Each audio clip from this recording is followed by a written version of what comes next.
कैसे अपनी कौम को तरक्की और खुशहाली की तरफ दौड़े ले जा रहे हैं, और हम इधर देखते हैं तो कर्जा, इधर देखते हैं तो कर्जा, उधर देखते हैं कर्जा, पीछे देखते हैं कर्जा। आज हम किसी दोस्त मुल्क में जाते हैं तो वो कहते हैं ये आए हैं मांगने के लिए। टेलीफोन किसी को करते हैं तो वो समझते हैं ये मांगेंगे हमसे।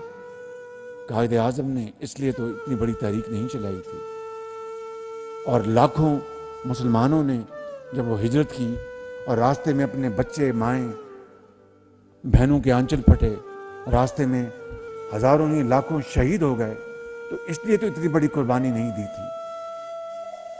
मैं आज आपसे मुल्तमिस हूँ क्योंकि यू आर